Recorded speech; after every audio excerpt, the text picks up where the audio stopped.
Rain hammered the city streets like a vengeful drumbeat, each drop stinging Amara Thompson's face as she clutched her 6-month-old daughter Lila tightly against her chest.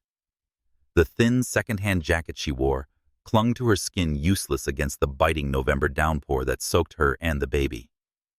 Amara, a Black American single mother, felt her heart pound as she glanced at her cracked phone screen, 20 minutes late for her second job interview. Rent was due in 3 days. The electricity had flickered off once this month, and the weight of desperation pressed harder than the cold. Lila whimpered softly, her tiny body shivering, despite Amara's best efforts to shield her. "Just a little longer, baby," she whispered, her voice trembling with both cold and fear. The bus stop offered no refuge, its flimsy roof buckling under sheets of rain whipped sideways by the wind. Amara's first interview had been a disaster. The manager had taken one look at Lila asleep in her stroller and said, "We need someone without distractions." Amara had to bring her daughter along with no babysitter after a last-minute cancellation. She couldn't afford to miss another chance. Her last $15 had gone to a rideshare, a desperate splurge to make this interview on time. When a sleek black car pulled up to the curb, its tinted windows gleaming, Amara didn't hesitate. Assuming it was her ride, she ducked inside with Lila muttering, "Thank you so much for stopping." Her words died as she met the gaze of a white man in a tailored suit, his piercing blue eyes wide with surprise. The leather interior and faint scent of expensive cologne screamed wealth. This was no rideshare. "I'm so sorry," Amara stammered, her cheeks burning as she fumbled for the door handle, Lila stirring against her. "I thought you were my ride. We'll get out right away." The man's voice, calm but firm, stopped her. "Wait, where are you headed in this storm?" Amara froze, one hand on the door, the other cradling Lila. Every instinct screamed to run, but the relentless rain and the weight of her circumstances held her in place. This moment, born of a mistake, was about to change everything. Amara Thompson's heart thudded as she sat rigid in the plush leather seat, Lila's soft weight a grounding force against her chest. The sleek black sedan, its engine purring softly, shielded them from the storm outside, but inside, a new kind of tempest brewed. James Whitaker, the man across from her, leaned forward slightly, his tailored suit catching the dim glow of the car's overhead light. His piercing blue eyes held no malice, only a quiet curiosity that unnerved her. "Where are you headed in this storm?" he repeated, his voice low but insistent. Amara's fingers tightened around the door handle, her mind screaming to escape this stranger's scrutiny. But the image of her unpaid rent notice and Lila's shivering form rooted her in place. "I'm late for a job interview," she said, her voice steady, despite the panic fluttering in her chest. "At Pinnacle Financial Group, administrative assistant." The words felt small, a far cry from the ambitions she'd once held before life unraveled. James's eyebrows lifted slightly, a flicker of something recognition, perhaps, crossing his face. "Interesting choice," he said, "for someone with a master's degree in business analytics." Amara's stomach twisted. How did he know? As if reading her thoughts, he added, "I review all final candidates myself. Your resume crossed my desk last week." It stood out. Amara stared, her breath catching in her throat. This man, the owner of Pinnacle Financial Group, knew her qualifications. The absurdity of the situation, sitting in a stranger's car, her baby nestled against her, discussing her career, made her head spin. Lila stirred, letting out a soft whimper, and Amara instinctively rocked her, whispering, "Shh, baby girl." James watched the exchange, his expression unreadable. Then, to her surprise, he pressed a button on the console and said to the driver, "Head toward Pinnacle, but take the scenic route." Turning back to Amara, he said, "Tell me why an administrative role when you're overqualified." The question felt like a test, and Amara's defenses bristled. Every instinct urged her to deflect, to protect herself from judgment. But the weight of her circumstances, bills piling up, Lila's formula running low, demanded honesty. "I need stability," she admitted, her voice barely above a whisper. "Predictable hours, health care. For my daughter." She glanced down at Lila, whose tiny fingers clutched her jacket. "I had plans, once big ones. But life, it doesn't always go as planned." James nodded, his gaze softening. Silence hung between them for a moment, broken only by the rhythmic patter of rain on the car's roof. Then he spoke, his tone quieter, almost confessional. "I grew up with nothing, Amara. A trailer park in Ohio, scraping by after I left home at 17 to escape my father's fists. I know what it's like to fight for a chance to have the world tell you you're not enough." His words landed like a stone in still water, rippling through Amara's guarded heart. Was this man, with his wealth and power, claiming to understand her struggle? Before she could respond, he continued.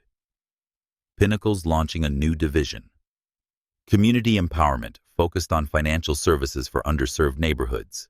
Your resume shows you've got the skills, but your story—" He paused, studying her with an intensity that made her shift uncomfortably. "Your story tells me you've lived the challenges we're trying to solve. That's why I'm curious about you, Amara Thompson."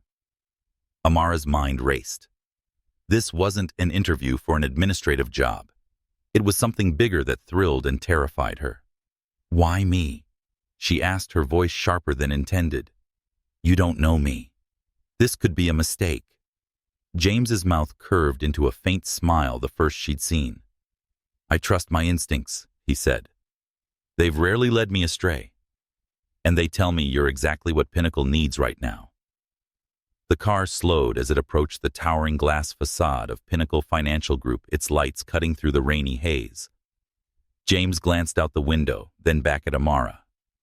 "We're here," he said. "But I'd like to continue this conversation. There's a cafe nearby, dry warm, and they make a mean cinnamon roll. Join me and let's discuss what you could do with a real opportunity." Amara hesitated, her hand still on the door handle. Every fiber of her being screamed caution. This man was a powerful stranger, and trusting him could be a gamble she couldn't afford. But Lila's soft breathing against her chest and the memory of her mother's voice. "Take the chance, Amara. Even when it scares you," pushed her forward. She met James's gaze, her resolve hardening. "Okay," she said, her voice firm. "Let's talk." As the car pulled away from Pinnacle, Amara couldn't shake the feeling that this mistaken ride was no accident. It was a doorway to something new that could change her life and Lila's forever if she was brave enough to step through. The cafe's warmth enveloped Amara Thompson as she stepped inside, starkly contrasting with the icy rain that had soaked her through. The scent of fresh coffee and baked bread mingled in the air, but it did little to ease the tension in her chest. Lila nestled in her arms, cooed softly, her tiny fingers grasping at the damp edge of Amara's jacket. James Whitaker followed close behind his presence, reassuring and intimidating, his tailored suit out of place among the cafe's cozy wooden tables and mismatched chairs. Amara's pulse raced. She was about to have the most unconventional job interview of her life, with a man who just an hour ago was a stranger. James gestured to a corner table, where a high chair already waited, a small but thoughtful detail that caught Amara off guard. "Is this okay for her?" he asked, nodding toward Lila. Amara nodded, settling her daughter into the chair and placing a soft toy from her bag, a well-worn stuffed rabbit Lila adored, on the tray to keep her occupied. "She's easy to please," Amara said, her voice steadier than she felt. "Makes it possible to take her places when I have no choice." James ordered a coffee for himself and a hot tea for Amara, adding, "and some cinnamon rolls." They're fresh. The server's quick nod left them alone, and an awkward silence settled, broken only by Lila's happy gurgles as she batted at her rabbit. Amara studied James, noting the fine lines around his blue eyes and the slight tension in his shoulders beneath the immaculate suit. He might be wealthy, but he wasn't entirely at ease. So she began breaking the silence. You said you wanted to discuss an opportunity. What exactly are you offering? Her tone was cautious, her guard still up. James leaned forward, his hands clasped on the table. Pinnacle's new community empowerment division needs a director, he said. Someone who can build programs, mobile banking, financial literacy, microloans for neighborhoods like the ones you've lived in. Your master's degree and your analytical skills are perfect for it. But your perspective, Amara, and your experience as a single mother fighting to survive make you the right fit. The words hit like a thunderbolt. Director. Not the entry-level administrative job she'd applied for, but a leadership role with real impact. Amara's mind reeled with visions of stable paychecks, healthcare for Lila, and a chance to make a difference flashing before her. But doubt crept in sharp and cold. Why me? She asked again, her voice tinged with suspicion. You've known me for an hour. You don't know if I'm capable or just desperate enough to say yes to anything. Her bluntness hung in the air, and Lila chose to drop her rabbit at that moment, letting out a small cry. Amara reached for it instinctively, her hands trembling slightly. James didn't flinch at her challenge. Instead, he leaned back, his expression softening. Fair question, he said. When I was 16, my mother worked 2 jobs to keep us afloat after we left my father. She'd come home exhausted, counting pennies for groceries, always one emergency away from losing everything. I saw her fight, Amara, just like you're fighting now. When I read your resume, top of your class, juggling 3 jobs through grad school, then putting it all on hold for your family, I saw her in you. That's why I trust you're capable. Amara's throat tightened, the sincerity in his voice cutting through her defenses. She thought of her mother, lost to cancer 3 years ago, who'd worked double shifts as a nurse to pay for Amara's college. The medical bills had drained their savings, and when Amara discovered she was pregnant, the baby's father, a fleeting college romance, had vanished. I had to make choices, she said, surprising herself with candor. Lila's father wanted nothing to do with us. I don't regret her for a second, but it's been hard. She glanced at Lila, who was now chewing contentedly on her rabbit's ear, oblivious to the moment's wait. James nodded, his gaze steady. Life's rarely fair, he said, but it's given you something rare, a perspective that can change lives. The families we're targeting, they're not just numbers. They're people like you, like my mother, who need a system that works for them, not against them. He paused, then added, I'm offering you the chance to build that system. Full benefits, flexible hours to accommodate Lila, and a salary that reflects your qualifications. But it's not just a job, Amara. It's a mission. The cinnamon rolls arrived, their warm, sugary scent filling the space, but Amara barely noticed. Her mind was a battlefield, hope, clashing with fear. This offer could lift her and Lila out of survival mode and give her daughter the stability she dreamed of. But trusting James, a man whose world was so far removed from hers, felt like stepping onto a tightrope without a net.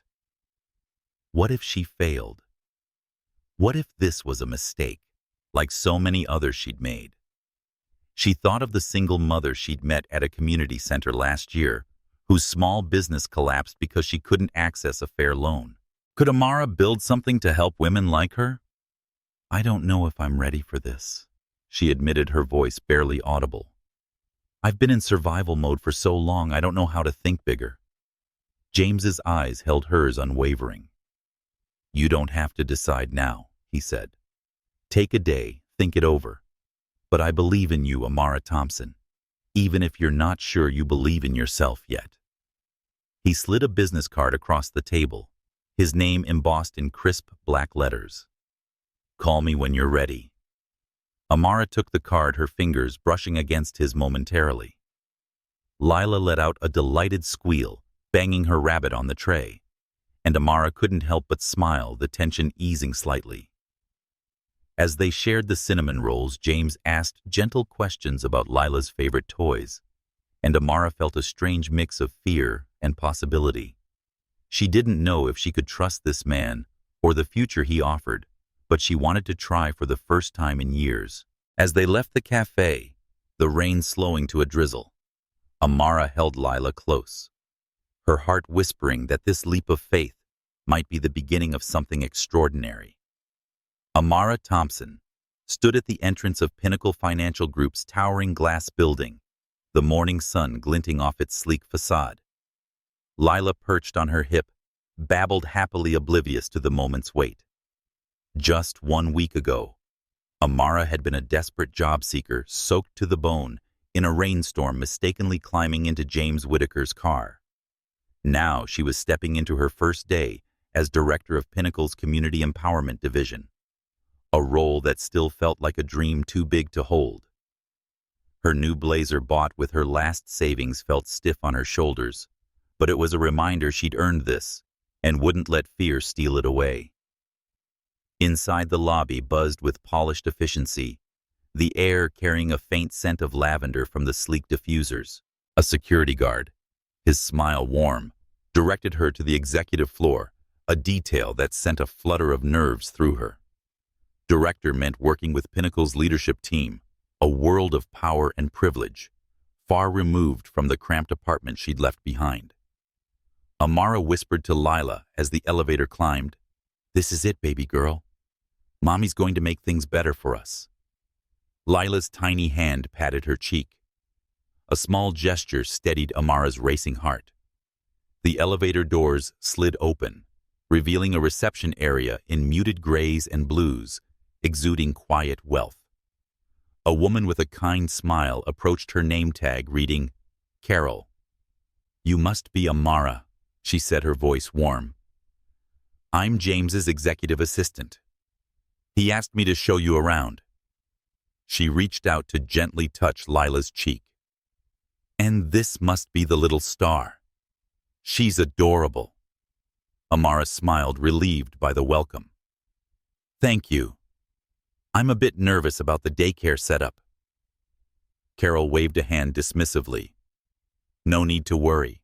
James had the company daycare upgraded last week. It's top-notch now. Professional staff, early childhood experts, the works." Amara blinked, stunned. He did that in a week. Carol's eyes twinkled with amusement. When Mr. Whitaker decides something needs doing, it happens fast. The daycare center on the 3rd floor was a revelation, bright and cheerful, with floor-to-ceiling windows and colorful play areas filled with toys. The staff enthusiastically greeted Lila, showing Amara the security features, a coded entry, and a wall-mounted tablet for real-time camera access. "We'll call you if she needs you," the director assured her, "and you can pop down any time." As Lila reached eagerly for a stuffed giraffe, Amara felt a pang of guilt at leaving her, but the sight of her daughter's curiosity eased the ache. On the executive floor, Carol led Amara to her office. Not a cubicle, but a real office, with a door, windows overlooking the city, and a desk already set with a computer and phone. A small framed photo of Lila sitting at the desk was taken from the snapshot Amara had sent to HR for her employee badge. "That's a nice touch," Amara said, picking up the frame, her throat tightening at the thoughtfulness. "Mr. Whitaker's detail-oriented," Carol replied.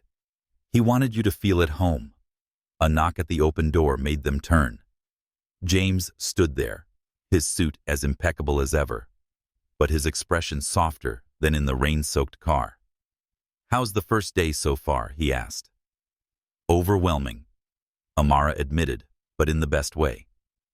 James nodded, a hint of a smile playing on his lips. "Good. Carol will introduce you to the team at the morning meeting. Observe today, and get a feel for things. Tomorrow you can start sharing your ideas for the division." Before Amara could thank him, the meeting began, and she found herself seated among Pinnacle's senior leadership, a diverse group, though most carried the polished ease of longtime executives. Their welcomes varied. Some offered genuine smiles, others cool nods. Edward Grayson, a gray-haired board member with a hawkish gaze, spoke up during introductions. "So, you're heading our charity project." His tone dripped with condescension, the word charity landing like a slap. Amara's jaw tightened, but James cut in, his voice firmly, before she could respond. "The Community Empowerment Division is a revenue-generating arm, Edward. Amara's programs will deliver value to underserved clients while driving profit. It's smart business, not charity." The rebuke silenced Grayson, and Amara shot James a grateful glance. As the meeting continued, she took notes, her mind already buzzing with ideas, mobile banking apps tailored for low-income families, and workshops to teach budgeting skills. She thought of Mrs. Carter, a single mother she'd met at a community center, whose dream of opening a bakery had been crushed by predatory loans. Could Amara's work give women like her a fighting chance? By day's end, Amara checked the daycare tablet, watching Lila nap peacefully, a stuffed giraffe tucked under her arm. The knot of anxiety in her chest loosened.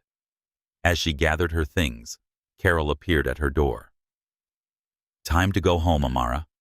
We don't expect new hires to burn the midnight oil, especially not on day one." Amara hesitated, glancing at the proposal she'd started drafting. "I just want to finish this idea." Carol's smile was kind but firm. "The work will be here tomorrow. Your little girl's only this small once." The wisdom in those words struck Amara. She'd been in survival mode for years, racing from one crisis to the next. The idea of balance, a life where she could be both a mother and a professional, felt like a gift she was only beginning to unwrap. As she left the building, Lila babbling happily in her arms, Amara spotted James at the curb, getting into the same black car she'd mistaken for a rideshare. He saw her and paused, his rare smile transforming his face. "Successful first day?" he asked. "Very," Amara replied, her voice warm with gratitude. "Though I'm still catching up to the fact that this is real." James's gaze held hers steady and sure. "You earned this, Amara. Never doubt that." As his car pulled away, Amara stood on the sidewalk. Lila's weight a familiar comfort. She felt a spark of something she'd almost forgotten for the first time in years, hope. But even as it warmed her, a small voice whispered caution. Opportunities this perfect often came with a catch. She just prayed this one was the exception. 3 months into her role as director of Pinnacle Financial Group's Community Empowerment Division, Amara Thompson felt the rhythm of a life she'd once only dreamed of. Each morning, she and Lila arrived at the gleaming glass tower by 8:30, the city's autumn leaves swirling outside. Dropping Lila at the daycare, where her daughter now squealed with delight at the sight of her favorite caregiver, Miss Patel, Amara would take the elevator to her office, diving into work that set her soul alight. Her mobile banking initiative had launched in 2 underserved neighborhoods, and early data showed a 20% increase in savings account openings among low-income families. A letter from Mrs. Carter. A single mother in Oakwood Heights sat pinned to her bulletin board. "Your program gave me a loan to keep my bakery open. My kids have a future now. Thank you." Yet a shadow loomed as Amara prepared for a presentation to the executive board. Whispers had begun to circulate in Pinnacle's polished hallways, their edges sharp with speculation. At the coffee station that morning, Diane, a senior financial analyst with a knack for gossip, leaned in as Amara poured her tea. "You're making waves," Amara Diane said, her smile not quite reaching her eyes. "But people are talking. A director rolls straight out of the gate and all those meetings with Whitaker." She paused, stirring her coffee slowly. "Be careful. His ex-wife's story didn't end well. Amara's grip tightened on her mug, the warmth doing little to quell the chill. Diane's words sent through her. "I earned my position," she said evenly, her voice betraying none of the anger simmering beneath. "My work speaks for itself." Diane raised an eyebrow unfazed. "I'm sure it does. Just saying perception matters in a place like this." As Diane walked away, Amara stood frozen, the hum of the break room fading. She'd faced skepticism before, as a black woman in grad school, as a single mother navigating job interviews. But this felt personal, a jab at her integrity and connection to James. Amara reviewed her presentation slides in her office, detailing a plan to expand the mobile banking program to 5 more neighborhoods. The numbers were solid, backed by data and testimonials like Mrs. Carter's, but Diane's words gnawed at her. Was her rapid rise fueling resentment? And what did Diane mean about James's ex-wife? Amara's interactions with James had been strictly professional briefings on her division's progress, occasional nods in the hallway, but she couldn't deny the warmth in his smile during their first meeting, or how he'd ensured Lila's daycare was a haven. Was there more to his support than he let on? Her thoughts were interrupted by a soft knock. Carol James's assistant stood at the door, her expression kind. "The board's ready for you, Amara. You've got this." Amara nodded, smoothing her blazer and gathering her materials. Walking to the boardroom, she passed Edward Grayson, whose cold stare reminded her of his earlier dismissal of her work as charity. Steeling herself, she entered the room where 12 executives sat around a gleaming mahogany table. James was there, his presence a quiet anchor, but his face remained neutral and professional. Amara's presentation was flawless, and her voice was steady as she outlined the program's success and growth potential. "Our data shows a direct correlation between accessible banking and economic stability," she said, clicking on a slide with Mrs. Carter's bakery as a case study. "This isn't just good for communities, it's profitable for Pinnacle." Most board members nodded, some scribbling notes, but Grayson leaned back, arms crossed. "Ambitious," he said, his tone clipped. "But can we trust these projections from someone so new to leadership?" The room stilled, the question hanging like a blade. Amara's heart pounded, but she met Grayson's gaze. "The projections are based on 3 months of real data. Mr. Grayson, cross-checked by my team. I'd be happy to walk you through the methodology." Her calm defiance drew a murmur of approval from others, and James's eyes flickered with something like pride. The board voted to fund the expansion, of victory that should have felt triumphant, but was tainted by Grayson's jab and Diane's earlier warning. Amara sank into her chair back in her office, the adrenaline fading. She opened the daycare app on her phone, watching Lila stack colorful blocks with another toddler, her laughter a balm to Amara's frayed nerves. Lila's world was simple blocks. Giggles, the stuffed rabbit she carried everywhere, but Amara's was growing more complex. The whispers about her and James weren't just gossip. They threatened the credibility she'd fought to build. And yet a part of her wondered about James, the man who'd seen her potential in a rain-soaked car, who'd reshaped a daycare for her daughter. Was he just a mentor, or was there something more? That evening, as Amara buckled Lila into her stroller, Keisha, her best friend from a parenting class, called. "How's the big shot director doing?" Keisha teased. Amara sighed, recounting Diane's warning and Grayson's skepticism. "They're saying I only got this job because of James," she admitted. Keisha's voice turned serious. "Girl, you know that's nonsense. You're brilliant and your work's changing lives. But what's the deal with you and Whitaker?" "There's a vibe, right?"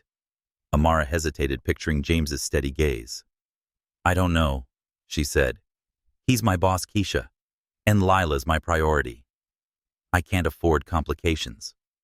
Amara looked at Lila as she hung up, now dozing with her rabbit clutched tight. The success of her program, the hope in Mrs. Carter's letter, and the stability she was building for her daughter all felt fragile under the weight of office gossip. She'd fought too hard to let whispers derail her, but Diane's mention of James's ex-wife lingered like a storm cloud. As Amara pushed the stroller toward the bus stop, the city lights blurred in the dusk, and she resolved to focus on her work and Lila. But deep down, a quiet question pulsed. Could she trust James Whitaker? Or was this new beginning too good to be true? Amara Thompson's days at Pinnacle Financial Group had settled into a rhythm of purpose, her community empowerment division gaining momentum each week. The mobile banking program now served 3 neighborhoods, and Amara's team was drafting a financial literacy curriculum for local high schools.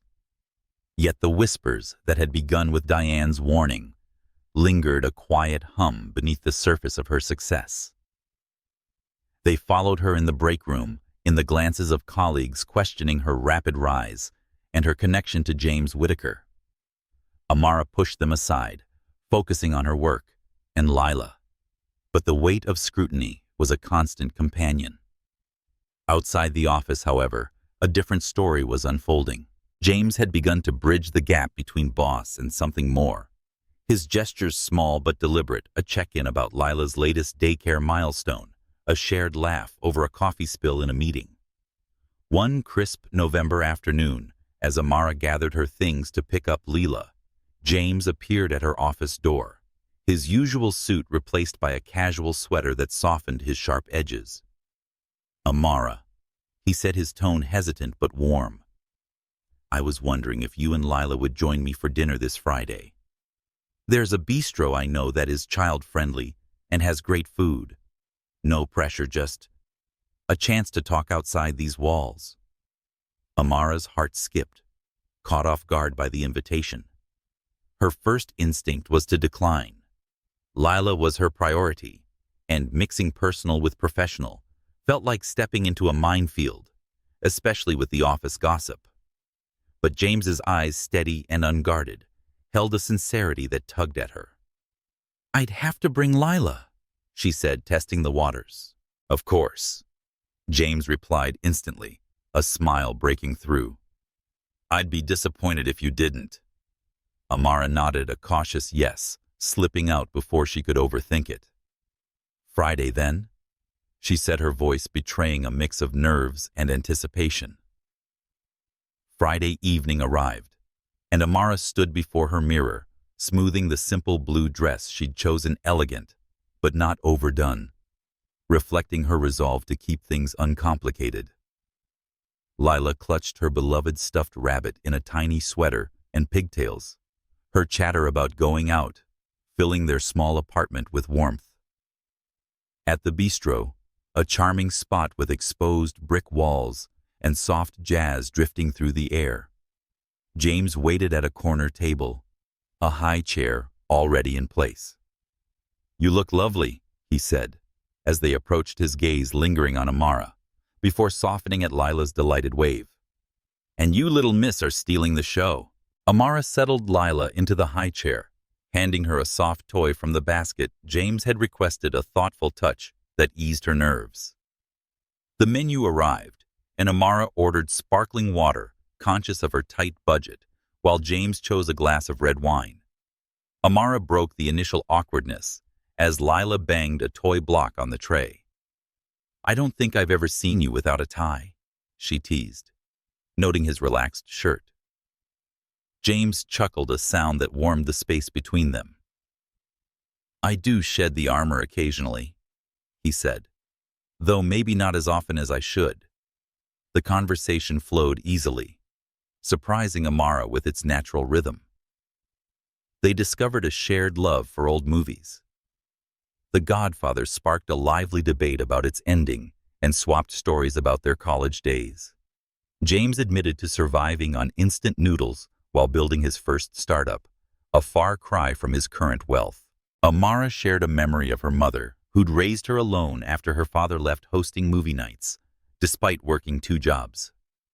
"She'd love that Lila's obsessed with the little blue truck," Amara said, smiling as Lila babbled, mimicking a truck's honk. James watched Lila with a gentleness that stirred something in Amara. "She's incredible," he said, reaching out to let Lila grab his finger, her giggles filling the table. "You've done an amazing job with her." The compliment landed softly, but it flushed Amara's cheeks. "Thank you," she said, her voice catching. "It's been just us for so long. I sometimes wonder if I'm enough." James's gaze held hers steady and sure. "You're more than enough, Amara. For her and—" He paused as if weighing his words for anyone lucky enough to know you. The moment hung charged with unspoken possibility, until Lila dropped her toy, breaking the spell with a squeal. Amara laughed, retrieving it, but her mind raced. Was James crossing a line, or was she reading too much into his kindness? The whispers about his ex-wife Diane's warning flickered in her thoughts, but they felt distant in the glow of this evening. As they ate pasta for Amara, a small bite of bread for Lila, their talk turned to Pinnacle's community work. James listened intently as Amara described a new microloan program inspired by Mrs. Carter's success. "You're changing lives," he said, his voice earnest. "That's why I knew you were the right choice." The sincerity in his words warmed Amara, but also deepened her questions. Why was James so invested in her? Was it her work, her story, or something personal? As dessert arrived, a chocolate cake, Lila eyed with glee. James posed a question that shifted the air. "What do you want for yourself, Amara? Not for Lila, not for Pinnacle, but for you." The question caught her off guard, unearthing dreams she'd buried under survival. Writing a book, traveling, building a legacy. "I haven't thought about that in years," she admitted, her voice soft. "Maybe it's time I start."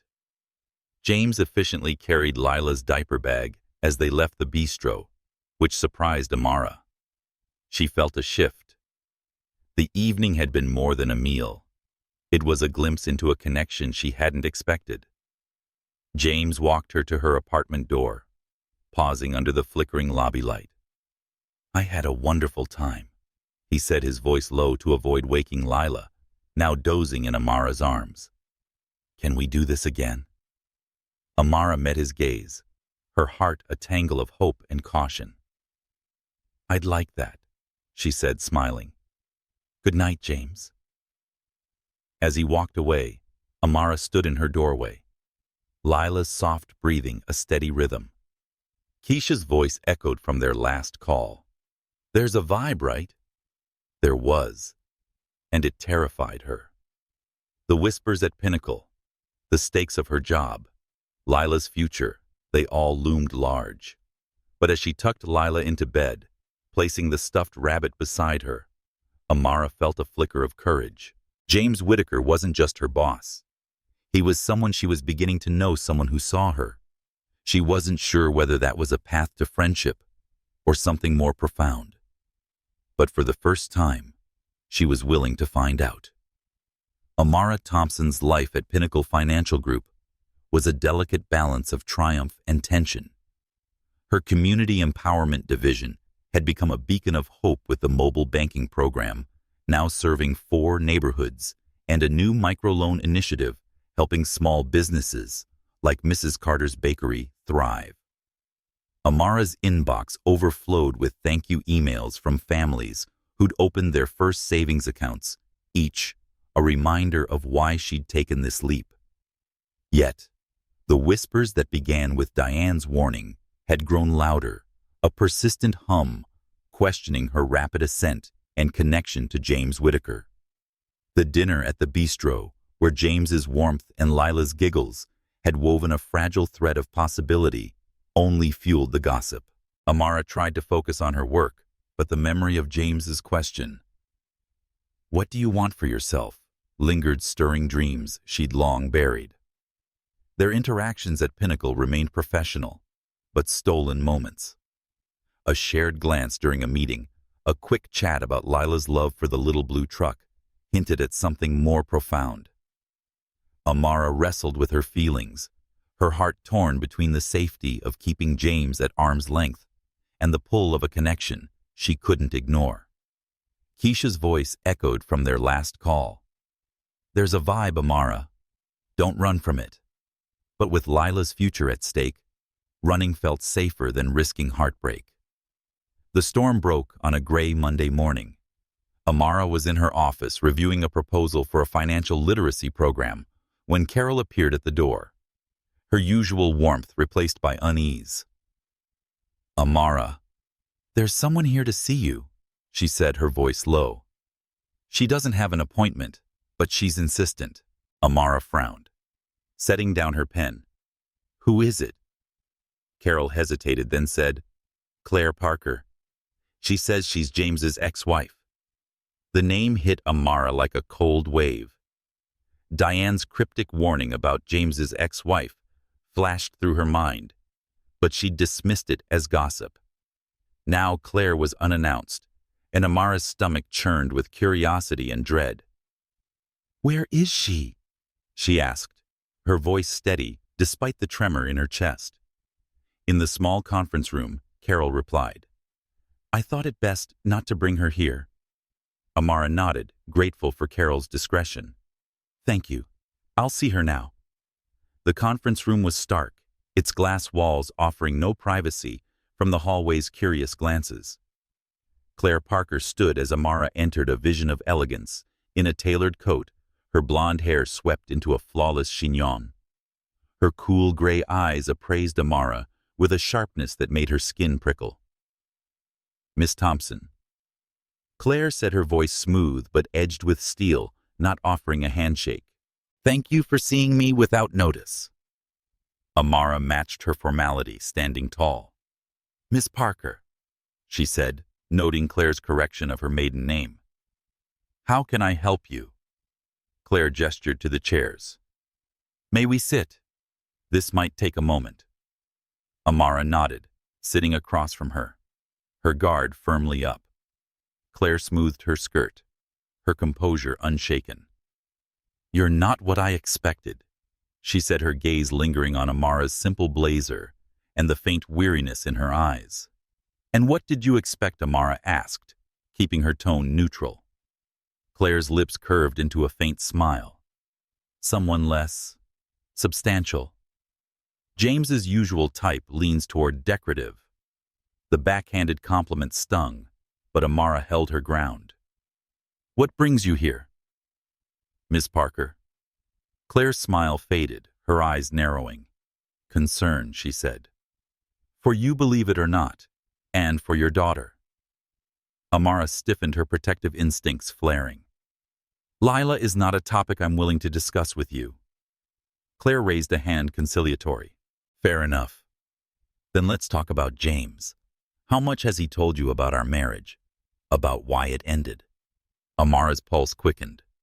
James mentioned his divorce only in passing, which briefly references a relationship that didn't work. She'd assumed it was private, not her place to pry. Enough, she said, unwilling to admit her ignorance. Claire's smile returned, knowing. "I doubt that. James is fiercely private, one of his many challenging traits. I'm here to warn you, Miss Thompson, before you get in too deep, before your child becomes attached to a man incapable of sustaining a relationship." The words landed like a blow, each striking at Amara's deepest fears. She thought of Lila's giggles as James let her grab his finger, of the warmth in his eyes at the bistro. Was it all a facade? "If you're here to badmouth your ex-husband," Amara began, but Claire cut her off. "I'm here to spare you what I went through," she said, her voice hardening. "James collects people, Miss Thompson. He sees potential, invests in it, and makes you feel like you're the center of his world. But he withdraws once he has what he wants: your loyalty, your success. I gave him an ultimatum, me or the company. He chose Pinnacle without a second thought." Amara's hands clenched in her lap, her mind racing. Claire's pain seemed genuine, but her motives were murky. Was this a warning born of kindness, or a calculated attempt to sabotage James's happiness? Why now? Amara asked, her voice steady, despite the turmoil inside. Your divorce was years ago. Claire's expression softened, but her eyes remained sharp. I heard you're getting close to him, she said. Dinner at Bellini's cozy chats. It's a pattern, Miss Thompson. I was you once believing I was the exception. Claire's revelation about the dinner sent a chill down Amara's spine. How? The office gossip mill was relentless, but this felt too specific. It's a small world at the top, Claire said as if reading her thoughts. James and I still share social circles. She stood, pulling a business card from her purse and placing it on the table. When you need someone who understands, call me. With that, she left her heels clicking sharply on the polished floor, leaving Amara with a storm of doubt alone. Amara sat frozen, the card untouched, Claire's words echoing, incapable of sustaining a relationship. She thought of James's thoughtfulness, upgrading the daycare, asking about her dreams, but also of the whispers Diane's warning, and the way Grayson's skepticism seemed to hint at favoritism. Was her success tied to James's interest in her? And what would happen to Lila if she let him into their lives only to be discarded? That evening, Amara picked up Lila from daycare, where Miss Patel greeted her with a smile. Lila had a great day, she said, then added, Your program's making a difference, Amara. My sister in Riverdale Heights just got a loan to start her salon. She's thrilled. The praise warmed Amara, reminding her why she was here. But Claire's visit cast a long shadow. At home, as Lila played with her stuffed rabbit, Amara called Keisha, her voice heavy. James's ex-wife showed up today, she said, recounting the encounter. She says he'll break me, Keisha. That Lila'll get hurt. Keisha's response was firm. Girl, that woman's got her axe to grind. You know James, the way he looks at Lila and listens to you. Does that scream user to you? Amara sighed, watching Lila stack her blocks with fierce concentration. No, but I can't afford to be wrong. Not for her. Keisha softened. You're allowed to be scared, Amara, but don't let some bitter ex steal your gut. Trust what you feel. As Amara tucked Lila into bed, kissing her forehead, she felt the weight of Claire's card in her pocket. The woman's warning tapped into fears she'd carried since Lila's father walked away. Fear of betrayal, of building a life, only to watch it crumble. But James wasn't that man, was he? His sincerity, his belief in her felt real. Yet as she sat by the window, the city lights blurred through her thoughts, and Amara knew she needed answers. Claire's shadow wasn't just a warning, it was a test. And whether she'd confront James or guard her heart, the choice would shape her future and Lila's in ways she couldn't yet see. Amara Thompson woke with a heaviness in her chest, the echo of Claire Parker's warning, lingering like a bitter aftertaste. The business card Claire had left sat untouched on her kitchen counter, its presence a silent challenge to her trust in James Whitaker. By day, Amara poured herself into her work at Pinnacle Financial Group, where her community empowerment division flourished. The mobile banking program had expanded to 5 neighborhoods, and her microloan initiative had funded 10 new small businesses, including a food truck run by Mr. Jenkins, a father of 3, who'd thanked her with tears in his eyes. Yet the success felt fragile, overshadowed by Claire's words, James collects people, then withdraws. The whispers at Pinnacle hadn't stopped. Colleagues' glances followed Amara in the hallways, and Diane's knowing smirks in the break room fueled her unease. The dinner at Bellini's, where James's warmth and Lila's giggles had sparked something new, now felt like a liability, ammunition for gossip that questioned her credibility. Amara couldn't shake the fear that her achievements, her office, her title, her impact were tied to James's favor, and that Lila could pay the price if it all unraveled. Keisha's advice rang in her ears. Trust what you feel. But Claire's warning tapped into a deeper wound, the betrayal of Lila's father, who'd walked away without a backward glance. By Tuesday morning, Amara knew she couldn't let the doubt fester. She dropped Lila at daycare, where her daughter's enthusiastic wave and hug for Miss Patel bolstered her resolve. Lila's world was simple stacking blocks, cuddling her stuffed rabbit, but Amara's was a maze of trust and risk. She marched to the executive floor, her steps purposeful despite the knot in her stomach. James's assistant looked surprised as Amara approached. He's in a meeting with the international team, she said, checking her tablet, but he'll be free in about 20 minutes. Amara nodded, her jaw set. I'll wait. The reception area's sleek chairs offered little comfort as Amara rehearsed her words, her fingers twisting the strap of her bag. When James emerged from the conference room, his face brightened at the sight of her, but his smile faltered as he caught her expression. Amara, this is a nice surprise, he said, his voice cautious. Can we talk privately? She asked, her tone leaving no room for deflection. James nodded, gesturing toward his office. Of course. Inside, with the door closed, the city skyline stretched beyond the floor-to-ceiling windows, a silent witness to the tension. James leaned against his desk, his usual composure tinged with concern. What's wrong? He asked. Amara took a deep breath, her hands clasped to steady herself. Your ex-wife came to see me yesterday. She said, her voice even but firm. Claire Parker. She had a lot to say about you. James's expression shifted surprise, then a flicker of anger quickly masked. Claire, he said, his voice tight. What did she want? Amara held his gaze unflinching.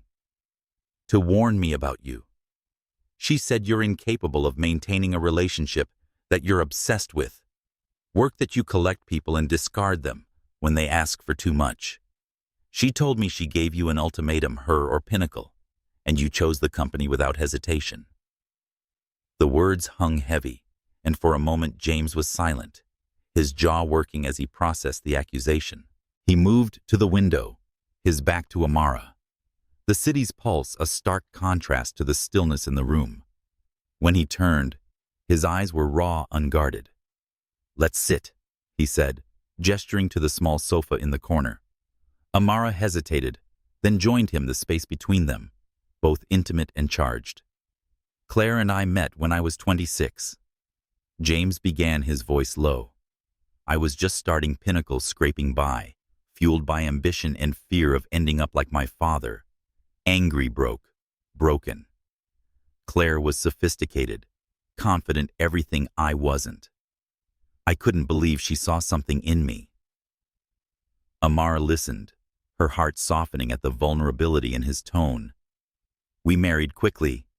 He continued, too quickly. I was working 16-hour days building Pinnacle from nothing. Claire wanted a lifestyle, galas, vacations, a big house, but we were barely breaking even. She saw her role as networking, introducing me to investors, and hosting dinners. It helped, but it came with expectations I couldn't meet. Amara nodded, picturing a younger James, driven by a need to prove himself.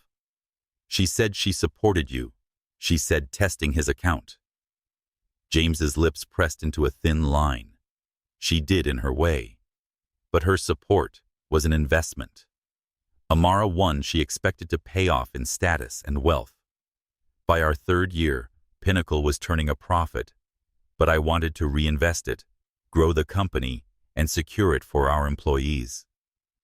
Claire wanted the trappings of success now. The ultimatum wasn't her or the company, as she claims.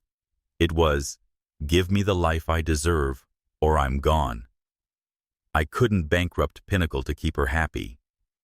We wanted different things. The sincerity in his voice rang true, but Amara needed more. Why didn't you tell me about her? She asked, her voice softening but insistent. James ran a hand through his hair, regretting etching his features. I should have, he admitted. It's not a chapter I'm proud of. I worked too much, communicated too little, and thought money would fix us. I learned from it, but it's not something I dwell on. With you. He paused, searching her face. With you, it's different. You value what you do for its impact, not its prestige. You remind me why I started Pinnacle, to help people like my mother, who struggled with predatory lenders her whole life. Amara's breath caught. The mention of his mother, a thread from their first meeting, grounded his words in a truth she couldn't dismiss. She thought of Mr. Jenkins, whose food truck now supported his family of Mrs. Carter's bakery, thriving. Her work was changing lives, and James had seen that potential in her from a rain-soaked car. But Claire's warning still gnawed at her. She knew about our dinner, Amara said, her voice sharp. How and what happens if I let you in? James. If Lila gets attached, and then you pull away. James's eyes darkened with hurt, but he didn't look away. I mentioned the dinner to Edward Grayson, he said. His wife and Claire are still friends. That's likely how she found out. As for Lila, he leaned forward, his voice earnest. I would never hurt her, Amara. Or you. I can't promise I'll never work late or take a call on a weekend. Pinnacle's a big part of who I am. But you and Lila would never be an afterthought. You're why I'm here, and trying to be better. Amara's throat tightened, tears pricking her eyes. She thought of Lila's father, whose absence had left a scar, and James, who'd read The Little Blue Truck to Lila with endless patience. I want to believe you, she whispered, her voice breaking. But I have to protect her. This job, this life I'm building, everything to us. I can't risk it. James reached for her hand, his touch gentle but steady. I know, he said. And I'd never ask you to risk it. If you need time space, I'll respect that. But I'm not going anywhere. They sat silently for a long moment, the weight of his words settling around them. Amara's heart was a battlefield, fear, clashing with hope, doubt with longing. She thought of Lila asleep with her rabbit, the families her work had lifted, and the man before her whose sincerity felt like a lifeline. I need to think, she said, pulling her hand back, about all of this. James nodded, his expression a mix of understanding and quiet resolve. Take all the time you need, he said. I'll wait. As Amara left his office, her emotions were in turmoil. She felt lighter and heavier. Claire's shadow forced her to face her fears, but James's honesty cracked open a door she wasn't sure she could walk through. At daycare, Lila ran to her, clutching a crayon drawing of a blue truck, her smile erasing the morning's weight. For you, Mama, she chirped, and Amara knelt to hug, her tears spilling over. Whatever choice she made, trust James or guard her heart, it would be for Lila. But as they walked home, the city's lights a soft glow, and Amara felt a spark of courage. Maybe, just maybe, she could find a way to trust again. Amara Thompson stood at the edge of a precipice, her heart caught between the solid ground of caution and the leap of faith James Whitaker represented. Days had passed since their tense conversation in his office, where James's raw honesty about his failed marriage had softened the doubts sown by Claire Parker's warning. Yet the shadow of what if lingered, a quiet pulse beneath Amara's busy days at Pinnacle Financial Group. Her community empowerment division was thriving, with the mobile banking program now serving 6 neighborhoods, and her microloan initiative funding dreams like Ms. Lopez's daycare, which had saved a dozen working parents from childcare crises. Each success grounded Amara, but the office whispers about her ties to James, about favoritism, gnawed at her confidence. James had kept his promise, giving her space to think, and his interactions at work were strictly professional. But his presence was undeniable. A steady gaze during a budget meeting, a note congratulating her on Ms. Lopez's success, the way he'd ask about Lila's latest daycare antics, with a warmth that felt personal. Amara wrestled with her feelings, her mind replaying Claire's words. He withdraws against James's. "You're why I'm trying to be better." Keisha's advice from their last call echoed. "You're not just protecting Lila, Amara. You're scared of being happy." The truth stung, but with Lila's future at stake, fear was a familiar shield. One chilly December afternoon, as Amara prepared to leave Pinnacle, James appeared at her office door, his usual suit softened by a scarf that hinted at the weekend ahead. "Amara," he said, his voice tentative. "Can I steal you and Lila for a few hours tomorrow? There's something I'd like to show you." His eyes held a mix of hope and nerves, a rare crack in his composed facade. Amara hesitated, her instinct to keep boundaries firm, warring with curiosity. "What is it?" she asked, adjusting Lila's diaper bag on her shoulder. James smiled, a touch secretive. "A surprise. Trust me." The question hung heavy with the weight of their recent confrontation. Amara nodded a cautious yes. "Okay, tomorrow." Saturday morning dawned bright, the winter air crisp, as Amara bundled Lila into her warmest coat, her daughter's pigtails bouncing as she clutched her stuffed rabbit. James arrived in his black sedan, the same car from that rainy day, and Lila squealed at the sight of him, calling Jay a nickname she'd coined that made Amara's heart lurch. At the daycare, Lila's drawings of blue trucks often featured a stick figure labeled Jay, a sign of her growing attachment that warmed and worried Amara. As they drove through the city, James chatted with Lila about her rabbit's adventures, his ease with her daughter, disarming Amara's defenses. The car stopped on a tree-lined street of red brick brownstones, their bay windows glowing in the sunlight. James led them to one with a small, well-kept front garden, unlocking the door with a key that gleamed new. Inside, the house was empty, but alive with potential hardwood floors, gleamed sunlight streamed through tall windows, and a modern kitchen with wooden cabinets beckoned. "What is this?" Amara asked, her voice a mix of awe and suspicion as Lila toddled ahead, her laughter echoing in the open space. James turned to her, his expression earnest. "It's a house," he said. "A family home 15 minutes from Pinnacle and Lila's daycare. 3 bedrooms, a backyard for Lila, and a good school nearby. I bought it last month, with you and Lila in mind." Amara's breath caught her mind reeling. "You bought a house?" she repeated, her voice rising. James nodded, stepping closer but keeping his distance. "I'm not asking you to move into my penthouse, Amara, to fit into my life. I want us to build something new together, a home that's ours." Lila ran back, tugging Amara's hand. "Our house?" she asked, her eyes wide with wonder, mimicking the phrase she'd heard. Amara knelt, smoothing Lila's coat, her heart pounding. The house was perfect, spacious bedrooms, a window seat in what could be Lila's room, and a small patio where she could imagine summer evenings with Lila chasing fireflies. But the weight of the decision pressed hard. Moving in meant trusting James completely, risking Lila's heart if it fell apart.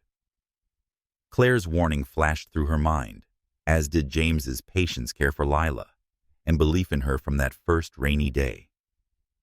James showed them the main bedroom upstairs, pointing out a small office nook. "For when you need to work from home," he said, "or write that book you mentioned." The thoughtfulness of it, how he'd listened and planned, touched Amara deeply, but fear clawed at her. "James," she said, her voice trembling, as Lila explored a closet. "This is a huge step. Lila's already attached to you. If this doesn't work out, it won't just be me who gets hurt." James's face softened, but his eyes held steady. "I know," he said. "I've thought about that, Amara. I'm not asking lightly. I love Lila's laugh truck obsession and how she makes every day brighter. And you—" He paused, his voice dropping. "You make me want to be a better man, not just a better CEO. I'm ready to build a life with you both, but only if you are." His words hung raw and honest, and Amara felt tears prick her eyes. She thought of her mother who'd urged her to take chances of Ms. Lopez's daycare thriving because of her work and of Lila's drawings with Jay in them. "I need time," Amara said finally, her voice barely above a whisper. "This isn't a no, but I need to be sure it's right for Lila." James nodded, his relief palpable. "Take all the time you need," he said. "There's no rush. The house will be here." Lila ran to them, holding her rabbit like a trophy, and declared, "Big room." Amara laughed, the sound mingling with her swirling emotions. As they left the brownstone, James carrying Lila on his shoulders, Amara felt a spark of possibility. The house wasn't just walls. It was a vision of a future she'd never dared imagine. But as they drove back, Lila's chatter filling the car, Amara knew the real question wasn't about the house. It was about whether she could let go of fear and trust James with her heart and Lila's. Amara Thompson's heart was a kaleidoscope of hope and fear as she stood in her small apartment, Lila's laughter filling the air.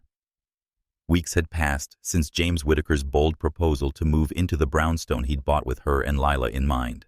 The image of that house, its sunlit rooms, the backyard where Lila could play, haunted her dreams, a vision of stability she'd never dared imagine.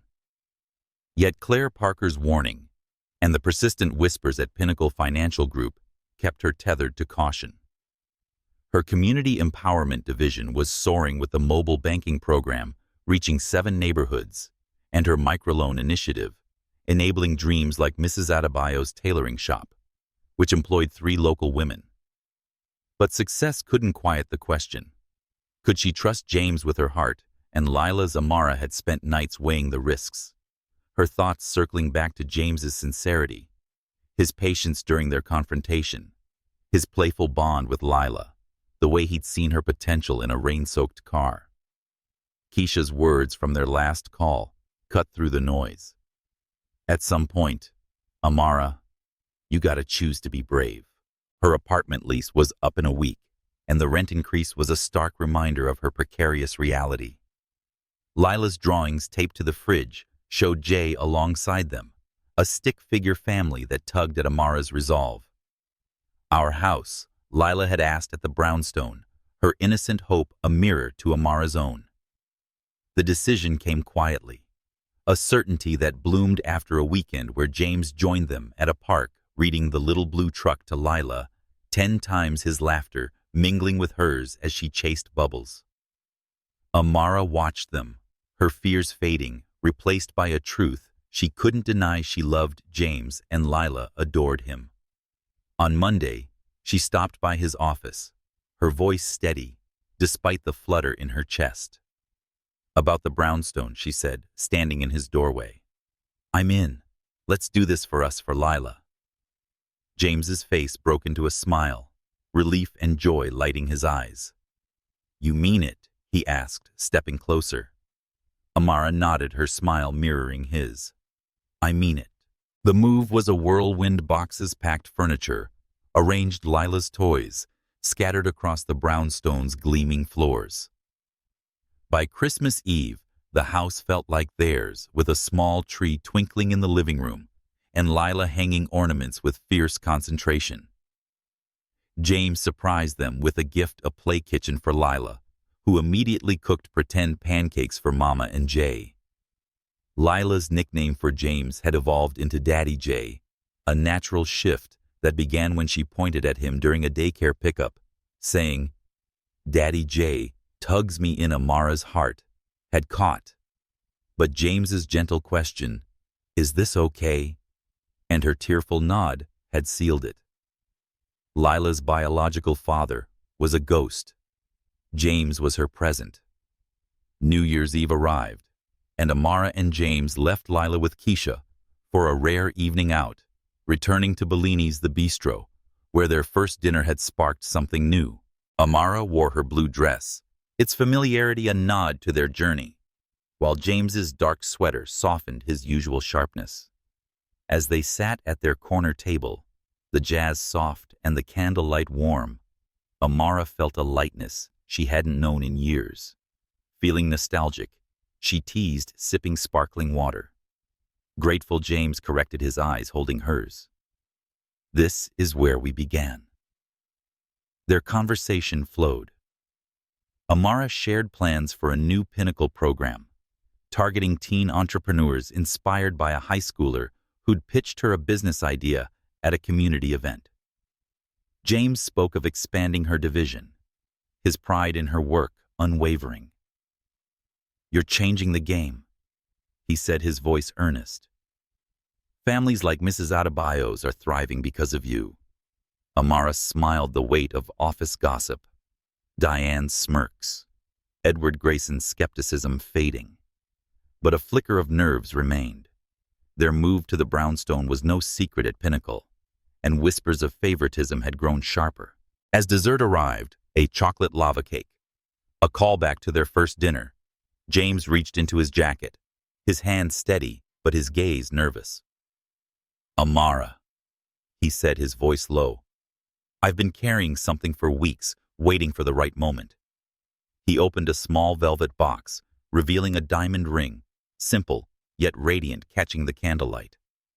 Amara's breath caught her heart racing as diners around them fell silent, sensing the shift. James slid from his chair, kneeling beside her, his eyes never leaving hers. "Amara Thompson," he began, his voice thick with emotion. "You walked into my life by accident, but choosing you has been the most deliberate thing I've ever done. You've shown me what partnership means, supporting dreams, facing fears, finding joy in pancakes and truck books. You and Lila have given me a family I never thought I'd have." He paused, a smile breaking through. "With a new little one on the way, someday, I can't imagine a better time to ask, will you marry me?" Amara's eyes filled with tears, the weight of their journey from a rainy mistake to this candle-lit moment overwhelming her. She hadn't told James yet, but a recent doctor's visit had confirmed she was pregnant, a surprise they'd only begun to discuss. Lila's chatter about a baby sister had been eerily prescient, and now with James kneeling before her, Amara felt the last of her fears dissolve. "Yes," she whispered, then louder. "Yes, James Whitaker, I'll marry you." As he slipped the ring onto her finger, applause erupted around them, and James pulled her into an embrace, his kiss tender yet fierce, a promise sealed. Later, as they walked to the car, Amara's hand in his, the ring a new weight on her finger, she felt a surge of gratitude. The brownstone, their family, and this love were all born from a mistake, a wrong car door on a rainy day. But the whispers at Pinnacle loomed, a reminder that their happiness wasn't without cost. Diane's gossip, Grayson's skepticism, the weight of being a black woman in a world quick to judge, they'd face it all. As James opened the car door, his smile unwavering, Amara knew they'd face it together.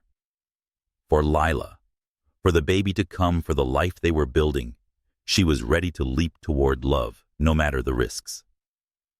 Amara Thompson stood in the warm glow of her brownstone's living room, the January light filtering through bay windows as Lila twirled in a new tutu, her stuffed rabbit tucked under one arm. 6 months had passed since Amara's rain-soaked mistake led her to James Whitaker's car. In that time, her life had transformed.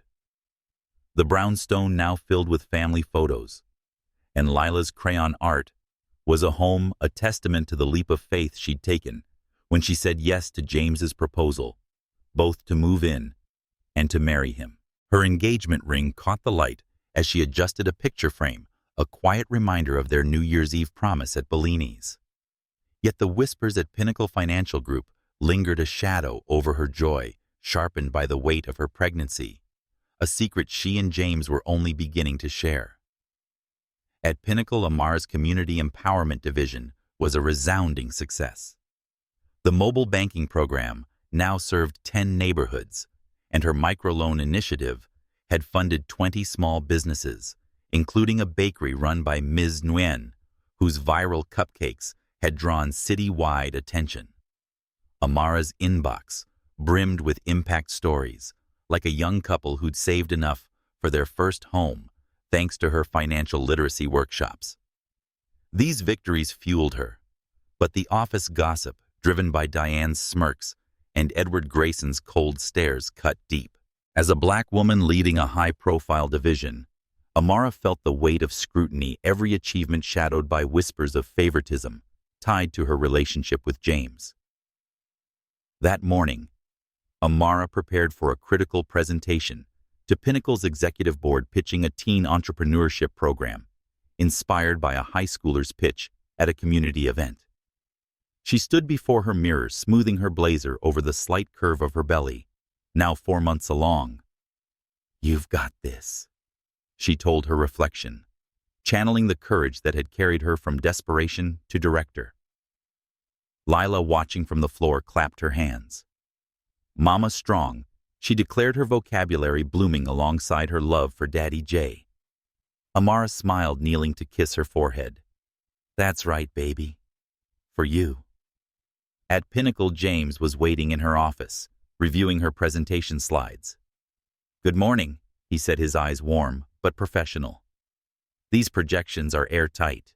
Amara nodded, her nerves easing at his confidence. "The board's tough on new initiatives," he warned, closing the folder. "But you know this better than anyone in that room." His presence steadied her, though their relationship, now public after the move and engagement, drew sharper glances from colleagues. Diane's comment last week, "Dating the boss must make board meetings easier," still stung, as it was a reminder of the tightrope Amara walked. The boardroom was a sea of suits, Edward Grayson's hawkish gaze fixed on Amara as she began.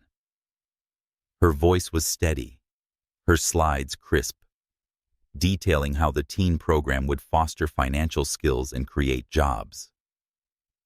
"We're not just building businesses," she said, clicking to a photo of the high schooler, a shy girl with big dreams. "We're building futures." Questions came fast, costs, scalability, risks, but Amara was prepared, her data unassailable. When Grayson pressed, "How do we ensure ROI with such a young demographic?" she countered, "By investing early, we create loyal clients who grow with Pinnacle." Ms. Nguyen's bakery started with a dream at 16. The board voted unanimously to fund the program, and the chairman's praise. Refreshing vision. Miss Thompson felt like a hard-won victory. As the room emptied, James approached, his smile subtle but proud. "You were phenomenal," he said. "This wouldn't exist without you." Amara's heart swelled, but she tempered her reply. "Thank you for the opportunity. I'm just doing my part." Their walk to the elevator was filled with plans for the program, but as they reached her floor, James paused.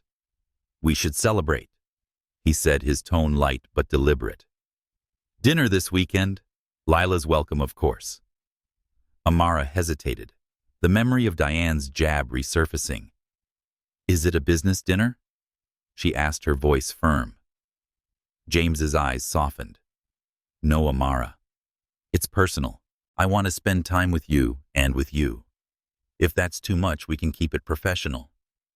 Amara studied him, reading the sincerity in his gaze. "It's not too much," she said, "but it's complicated. Lila's my priority, and you're my boss." The gossip. She trailed off, and James nodded. "I know. We'll go slow and keep it separate from work. Think about it." As the elevator doors closed, Amara felt a mix of relief and longing. She loved James, but the world's judgment, especially as a black woman in a relationship with a powerful white man, loomed large. As Amara bathed Lila that evening, The little girl's chatter about Daddy Jay and her baby sister filled the brownstone with warmth. Amara hadn't confirmed the baby's gender, but Lila's insistence was uncanny, a spark of joy amid Amara's worries. Keisha came over sipping tea as Amara shared her day.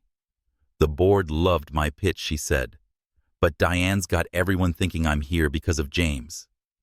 Keisha rolled her eyes. "Girl, your work's saving lives. Let them talk. But that dinner invite. You're glowing just mentioning it. What's holding you back?" Amara sighed, watching Lila splash. "Lila's already calling him Daddy. If this goes wrong, it's not just my heart. And now with the baby." Keisha's eyes widened. "You're pregnant, Amara. That's huge. Does James know?" Amara nodded. "He's thrilled, but it makes everything bigger. Us the gossip, everything." Keisha leaned in, her voice gentle. "You've built this life because you're brave. Don't stop now." The next day, as Amara reviewed program metrics, Carol burst into her office, her face alight. "Amara, you won't believe this," she said. "Edward Grayson's retiring next month due to health issues. And James wants to nominate you for his board seat." Amara froze, her pen slipping. "Me on the board?" Carol nodded. "You've earned it. Your division's a gold mine." Amara's mind raced. A board seat was a dream, but the optics engaged to the CEO. Pregnant, a black woman in a historically white space, screamed controversy. "Won't people cry nepotism?" she asked. Carol shrugged. "Let them. Your results speak louder." That evening, Amara found James in the brownstone's kitchen, cooking pasta, as Lila helped with a toy spoon. "A board seat?" she asked, leaning against the counter. James turned, his expression serious. "You've earned it, Amara. Your division's outperforming projections. The nomination from the governance committee is not me, but I believe you're the best choice." Amara's heart swelled, but doubt crept in. "People will talk," she said. James stepped closer, his voice low. "They always will. But we're building something real for us, Lila and the baby. Let's face it together." Amara looked at Lila, giggling, as she stirred the air and felt a surge of certainty. The board seat, the baby, their love. It was all a risk, but so was every step she'd taken since that rainy day. "Okay," she said, meeting James's gaze. "I'll do it. All of it." As he pulled her into a hug, Lila clapping in delight, Amara knew challenges awaited: gossip, prejudice, the weight of leadership. But with James and Lila by her side, she was ready to transform, not just for herself, but for the family they were becoming. Amara Thompson stood at the edge of the Oakwood Heights Community Center, the May evening air soft against her skin as the hum of celebration filled the space. Lila, nearly 3, twirled nearby in a sparkly tutu, her daisy crown slipping as she waved her stuffed rabbit like a scepter. 2 years ago, Amara had stood before Pinnacle Financial Group's towering glass facade, soaked and desperate, clutching a 6-month-old Lila, her heart heavy with unpaid bills and fading dreams. A mistaken car door and a chance encounter with James Whitaker had changed everything. Now, as a board member, an expectant mother, and James's fiancée, Amara, carried a legacy forged in courage, a life rebuilt from rain and hope. The brownstone they called home was a haven, its walls adorned with Lila's crayon masterpieces and photos of their blended family. Amara's engagement ring, a simple diamond that caught the sunset's glow, was a quiet vow of love sealed at Bellini's on New Year's Eve. Her pregnancy, now 6 months along, was a gentle promise beneath her dress, Lila's insistence on a baby brother, a daily spark of joy. Yet the whispers at Pinnacle, Diane's venomous gossip, and colleagues' lingering skepticism clung like shadows. As a black woman navigating love with a powerful white man and leadership in a corporate world, Amara faced judgment at every turn, her every triumph scrutinized for traces of favoritism. Tonight, Pinnacle hosted a gala to celebrate the Community Empowerment Division's expansion to 20 neighborhoods, a milestone Amara had driven with relentless passion. Her mobile banking program had transformed lives, enabling thousands to open savings accounts, while her microloan initiative had funded 70 small businesses. Ms. Carter's Bakery, now a local chain, catered the event, and her smile was a testament to Amara's impact. Aisha the teen, whose app had won national acclaim, was there, her scholarship from Amara's youth program, paving her way to college. These stories were Amara's shield, proof that her work stood independently, despite the whispers. As Amara prepared to speak, her hand rested on her belly, the baby's kick, a quiet encouragement. Lila ran to her, offering a crumpled daisy. "For you, Mama," she chirped, her voice bright. Amara knelt, tucking the flower into her hair, her heart swelling. "Thank you, baby," she said, kissing Lila's forehead. James stood nearby, his suit traded for a sweater, his eyes warm with pride. "Ready?" he asked, squeezing her hand. Amara nodded, drawing strength from his touch and Lila's grin. The crowd hushed as Amara took the podium, the community center's lights casting a soft halo around her. 2 years ago, she began, her voice steady. "I was a single mother, fighting to survive, believing second chances were for someone else. A rainy day, a wrong car door led me here to a mission that's changed not just my life, but thousands of others." She gestured to Ms. Carter, Aisha, and Mr. Patel, whose grocery store now anchored Riverdale Heights. This division isn't about charity. It's about empowerment, about building futures where every dream has a chance to thrive. Her words resonated, applause rising, but Amara's gaze found James and Lila, her anchors. "I stand here as a Black woman, a mother, a leader." She continued, her voice rising with conviction. "I've faced doubts, whispers, and doors closed tight, but every challenge taught me this. Our worth isn't defined by others' judgment, but by the lives we lift, the love we build." The crowd roared, Aisha wiping tears, Ms. Carter nodding fiercely. Amara's eyes met James's, his pride, a silent vow, and she knew this moment was theirs. After the speech, as guests mingled, James pulled her aside, Lila on his hip. "You were unstoppable," he said, his voice thick with emotion. Amara smiled, touching Lila's daisy crown. "We're unstoppable," she corrected. They slipped away to a quiet corner, Lila dozing against James's shoulder, her rabbit dangling. 2 years, Amara said, leaning into him, the city's lights twinkling beyond.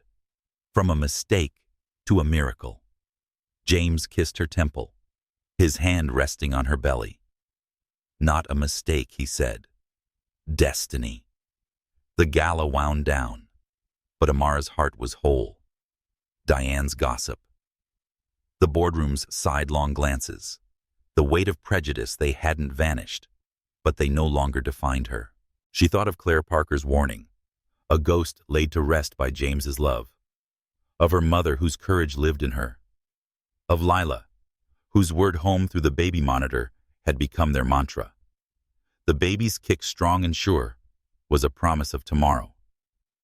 As they walked home, Lila asleep in James's arms, Amara reflected on her journey. From a rain-soaked job seeker to a board member whose work reshaped communities. From a struggling mother to a woman building a family with a man who saw her flaws. The challenges ahead, raising 2 children, leading with integrity, loving fiercely in a judging world, were real. But so was her strength. "What are you thinking?" James asked, his voice soft. Amara smiled, squeezing his hand. "How the best things come when you least expect them. How grateful I am for that rainy day." They tucked Lila into bed at the brownstone, her rabbit nestled close. Amara stood in the nursery doorway, The room was half-finished, but brimming with possibility. Malik or Grace, a name yet to be chosen. James wrapped his arms around her, his warmth, a steady anchor. "We did this," she whispered. Together he agreed. As they turned out the lights, Lila's voice came through the monitor, sleepy but clear. "Love you, Mama. Love you, Daddy J." Amara's heart swelled, tears pricking her eyes. Love wasn't just a word. It was their legacy, a ripple touching lives beyond their own. Amara stood in a life woven from brave choices, 2 years from despair. The road ahead would test her, but with James, Lila, and the child to come, she was ready. That rainy day, that blessed mistake, had opened the door to where she was meant to be, a woman, a mother, a leader shining, not despite her struggles, but because of them.